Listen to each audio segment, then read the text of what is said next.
Assalamualaikum warahmatullahi wabarakatuh. Hello everyone. Nice to see you again in our interpreting class. Thank you very much for watching this video. And in this video, actually we are going to continue our discussion about how to assess our friends in interpreting. And in interpreting, actually there is a rubric assessment, and this rubric assessment is used to score or assess our friends in interpreting. And this rubric assessment today that I use is the rubric assessment from the National Accreditation Authority for Translators and Interpreters, or NATI. Let's find out what is inside the rubric. Okay everyone, here you can see the table of the rubric. This rubric is the rubric for assessing consecutive interpreting, especially in monologue, or we can say it as speech. Yeah. And inside this rubric, there are two competencies to assess. The first is transfer kompetensi and the second one is language kompetensi. Jadi untuk transfer kompetensi adalah kompetensi untuk menerjemahkan atau menginterpretasikan dari bahasa sumber ke bahasa target. And for language kompetensi itself is the language proficiency that the interpreter has. And inside the transfer competency, there are three criterions. The first is meaning transfer skill. Jadi bagaimana kemampuan interpreter dalam mentransfer makna, ya, atau mentransfer arti dari source language. And then second is application of the interpreting modes. Jadi bagaimana interpreter itu mampu menggunakan consecutive tekniknya, ya, consecutive tekniknya dalam proses interpreting.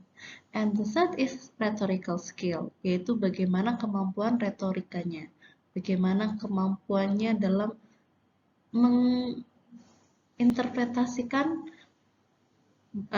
bahasa sumber, ya, dengan menggunakan retorika yang baik. Okay, actually there are 5 bands. In band 1, this is the highest level. We can say it level, kita pakai saja level, jadi band 1 ini adalah the highest level. Band 2, ya, berarti level keduanya. Ya. Band 3, band 4, and band 5. And this band or band 5 here is the lowest level. Okay, let's try to describe one by one. Okay, class, you can see here the coverage. There are two kinds of competency that we have to assess. The first is transfer competency, the second is language competency.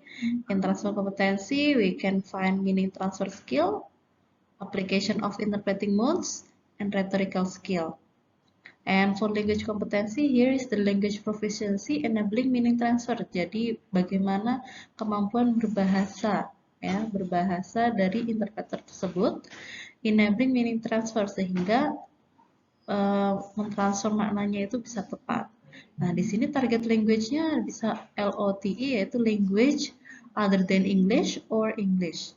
Jadi misalnya adalah bahasa sumber atau source language-nya adalah bahasa Inggris, kemudian diinterpretasikan ke bahasa Indonesia, berarti target language-nya adalah bahasa Indonesia.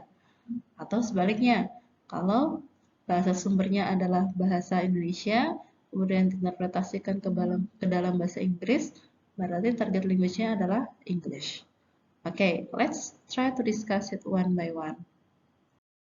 The first that we have to assess is transfer competency. Yeah, the first criterion is meaning transfer skill. Bagaimana kemampuan dalam menerjemahkan atau mentransfer makna dari bahasa sumber.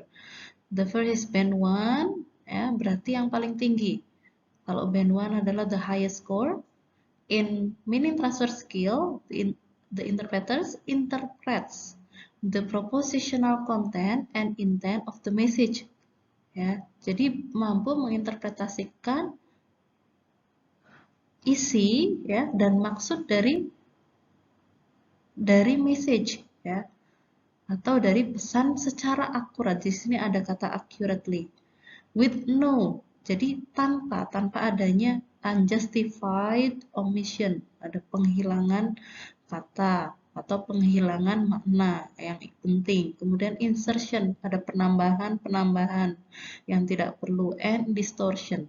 Distortion di sini adalah perubahan makna ya dari makna aslinya. Demonstrates ability to skillfully. Jadi di sini adalah skillfully resolve all meaning transfer problems. Jadi kalau ada transfer problem itu dia bisa langsung ya resolve, langsung memperbaiki ya, mampu untuk menemukan solusi yang terbaik dalam kesalahan interpretasinya dia. Nah, ini skillfully. Jadi sudah profesional ya untuk band 1. And for band 2 here berarti ada penurunan. Di sini adalah interprets the propositional content and intent of the message with few instances of minor unjustified omissions, insertions, and or distortions. Jadi kalau yang band 1 tadi adalah secara akurat dalam menginterpretasikan atau mentransfer makna, kalau yang band 2 ya atau level 2 di sini adalah ada kesalahan sedikit ya, ada kesalahan sedikit dalam hal apa? Unjustified omission ya, penghilangan kata, kemudian insertion, penambahan yang tidak perlu tapi sedikit, and or distortion ya, perubahan makna. Mostly umumnya interpreter demonstrates ability to resolve meaning transfer problems appropriately. Nah, dia masih bisa menemukan solusi atau memperbaiki kesalahan kalau memang ada kesalahan transfer atau kesalahan menginterpretasikan. Nah, at least, di sini ada at least band 2. Jadi kalau mau lulus ya dalam interpreting speech ya or monolog secara konsekutif, dia at least harus sampai band 2 di sini. Nah, kalau di bawahnya berarti belum lulus gitu ya. But it's okay for us as the beginners or the starters. It's okay for us to have these levels ya, 3, 4, or 5. Ya, kalau 1 dan 2 ini berarti sudah bisa mendapatkan certificate interpreter. And then for band 3, nah di sini berarti ada penurunan lagi. Ya, interprets the propositional content and intent of the message with several minor and or major. Jadi ada minor, ada major di sini. Unjustified omissions, insertion, and or distortions. Kalau tadi band 2 itu minor saja, kalau ini kadang ada, tapi kadang juga kesalahannya agak banyak gitu ya. Nah, di sini demonstrate some ability to resolve meaning transfer. Jadi kalau ada kesalahan transfer atau kesalahan interpreting, dia kadang-kadang mampu ya memperbaiki, tapi kadang juga tidak. Nah, ini sama dengan band 3 yang lain. Jadi kadang-kadang bisa ya. Nah, band 4 di sini lebih menurun lagi. Jadi demonstrate limited ability to interpret the propositional content and intent. Jadi sangat terbatas ya dalam menginterpretasikan isi dan juga maksud dari pesan yang ada secara akurat. With frequent instances of unjustified minor and or major omissions. Demonstrate limited ability to resolve meaning transfer problems appropriately. Jadi sudah limited, ya sangat sedikit. Kalau misalnya ada kesalahan transfer, dia agak kesulitan untuk memperbaiki. Nah, yang band 5, nah ini no demonstrated ability to interpret the propositional content. Jadi sama sekali tidak bisa ya menerjemahkan atau menginterpretasikan bahasa sumber ke bahasa target. Excessive instances of unjustified major omission, insertion, and or distortions. Jadi sangat banyak kesalahan dalam interpreting. dalam transfer makna. No demonstrated ability to resolve meaning transfer problems appropriately. Jadi kalau ada kesalahan-kesalahan, dia sama sekali tidak bisa memperbaiki kesalahan dalam transfer meaning tadi. Okay, that's transfer competency related to meaning transfer skill. Next. The next is transfer competency related to application of interpreting models. Nah, kita sudah belajar tentang consecutive interpreting. Bagaimana caranya melakukan consecutive interpreting? You know that actually in consecutive interpreting you have to interpret after the speaker say something. Yeah. Oke, in band 1 ya ini juga sama, harus kalau mau lulus harus at least band 2 ya. At least band 2. In band 1, this is the highest level atau highest score, consistently demonstrates competence in the use of consecutive mode. Jadi mampu, sangat mampu menggunakan consecutive teknik. Skillfully applies accepted techniques relevant to the interpreting mode and setting. Jadi sangat pintar dalam mengimplementasikan consecutive interpreting. Nah, mostly and band 2 mostly demonstrates competence in the use of consecutive mode.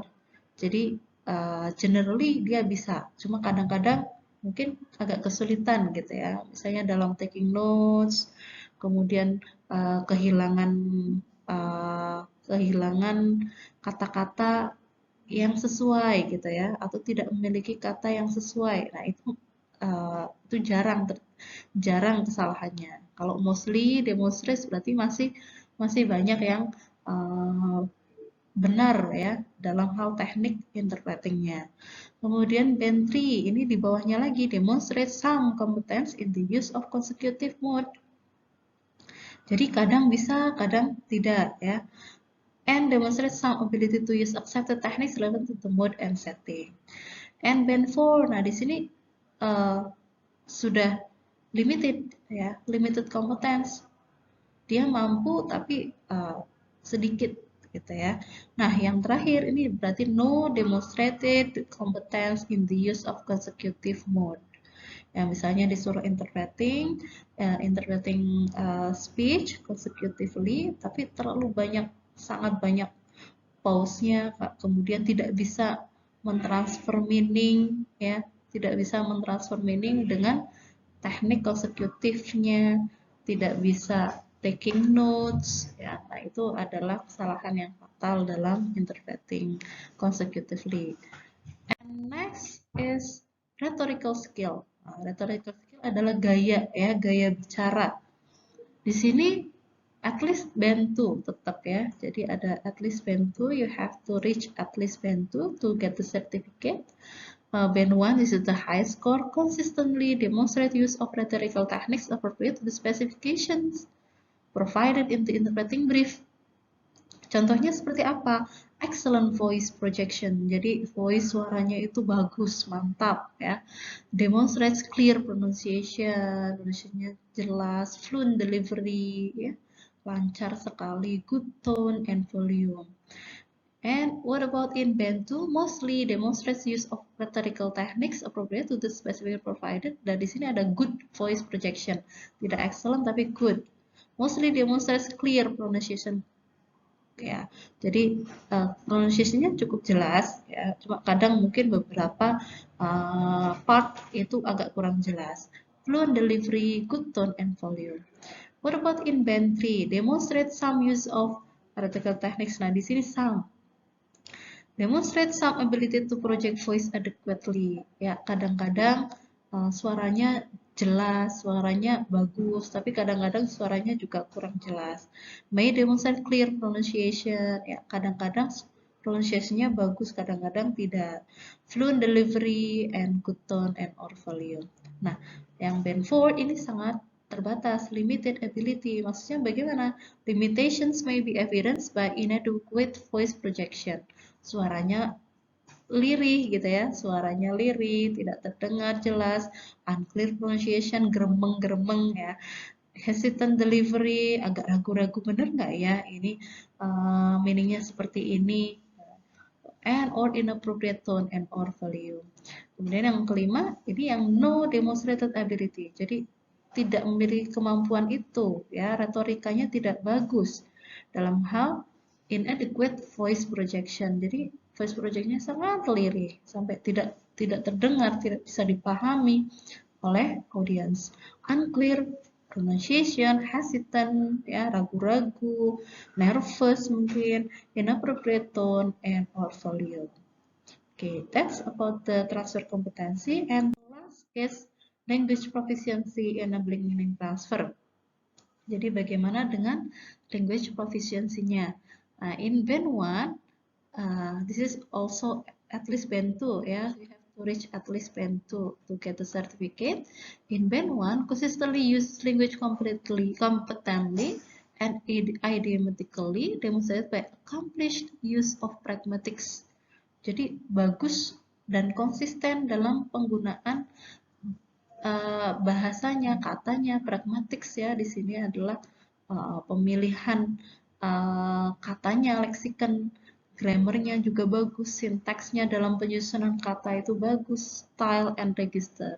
Register ini adalah pemilihan kata, ya, pemilihan kata yang tepat, ya, pemilihan kata yang tepat. Misalnya adalah kalau dalam bahasa sumber itu tidak ada padanannya, ya, berarti memakai bahasa sumber tersebut tapi tepat, gitu ya.